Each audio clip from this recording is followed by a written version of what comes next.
Kalau saya pribadi memang saya melakukan studi ini melalui pendekatan wawancara ya. Nah, kenapa kok wawancara? Kenapa nggak studi yang lain? Karena menurut saya eh, sasaran UFO, sasaran fenomena UFO ini adalah manusia. Pasti yang dikenai manusia, karena manusia ini adalah makhluk yang paling berperadaban di bumi ya. Yang kita tahu manusia ini makhluk yang paling berperadaban di bumi. Ketika mereka melihat fenomena UFO gitu misalkan ya, mereka akan mengalami hal-hal yang tidak biasa. Minimal mereka melihat objek yang aneh, kemudian mereka terheran. Itu objek apa gerangan? Pesawat bukan, makhluk halus juga mungkin bukan gitu ya. Nah, jadi mereka bingung. Kedua, ada kemungkinan mereka seperti mengalami hilang consciousness, hilang kesadaran. Ada orang yang ketika saya wawancara melihat UFO ya di Surabaya. Jadi dia kakak beradik, dia merasa melihat UFO dengan kakaknya itu sekitar 30 menit. Tetapi melihat dari perubahan langit, kemudian munculnya bintang-bintang, maka saya pastikan itu kira-kira mereka sebenarnya itu menengadahkan kepala itu sekitar 1,5 jam sampai 2 jam gitu. Tapi mereka merasa itu hanya setengah jam. Terus ada juga yang ketika mereka melihat UFO di daerah Surabaya, mereka melihat sosok manusia gitu ya, dengan sebuah pijakan ya, pet gitu ya, pijakan, dan dan kemudian keluar ini bola-bola cahaya. Bola-bola cahaya ini berputar. Nah, ketika berputar, saksi ini mengaku saat itu melihatnya jam 10 malam. Namun tiba-tiba dia tersadar itu sudah dalam posisi sholat subuh. Ini kan aneh sekali gitu.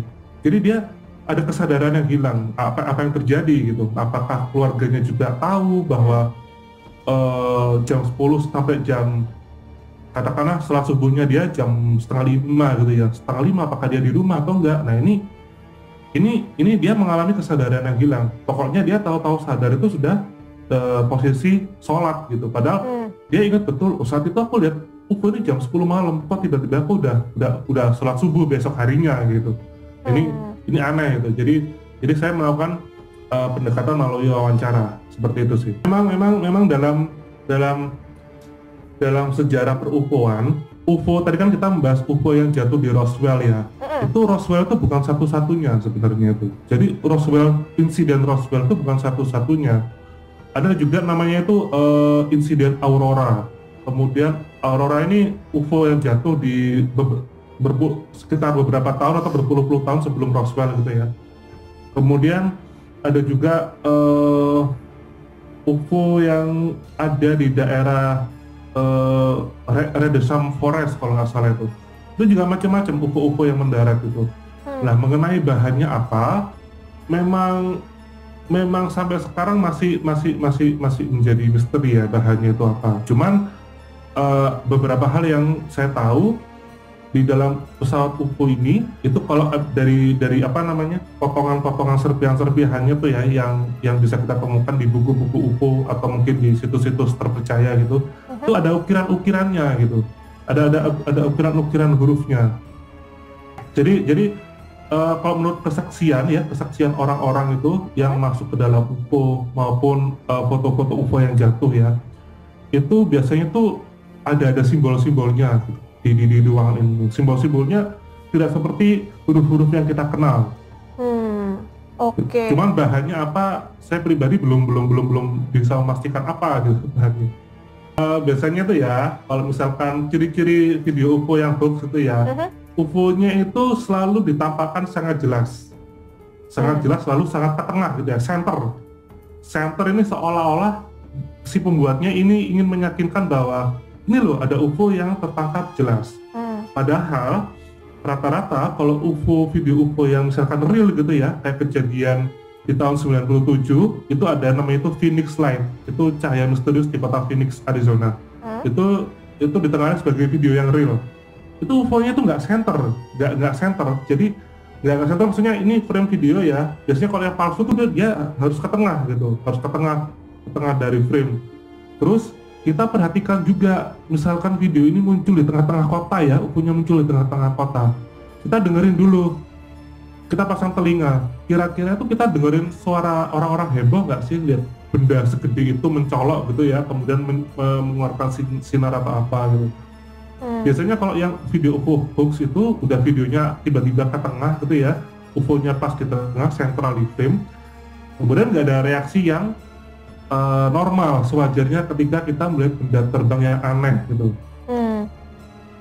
Atau malah ya ada reaksi tapi berlebihan. Kayak ada tuh pernah itu ada video UFO muncul di luar negeri ya, muncul di atas apartemen atau apa ya. Itu kemudian orang-orang itu heboh berlebihan gitu ya. Ada yang kaget nyebur ke kolam, nyebur ke apa. Waduh, ini udah kayak reaksi nggak masuk akal deh kalau orang lihat video UFO yang secara real gitu.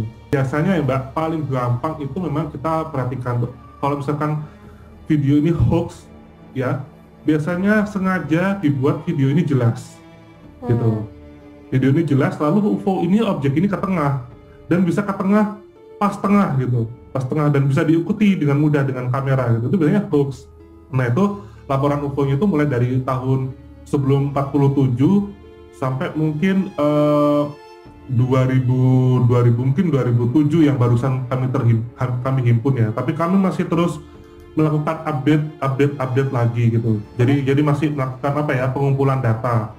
Selain melakukan pengumpulan data, kami juga melakukan semacam seminar gitu. Seminar seperti yang kami lakukan di kota-kota kayak Solo, kemudian pernah juga ada di Jakarta, kemudian ada di Surabaya, yang barusan itu Surabaya. Yang di Surabaya itu kami mengangkat tema bagaimana menjadi UFO investigator. Nah, kalau di Beta UFO sendiri itu memang ada beberapa rekan-rekan yang memang mereka sangat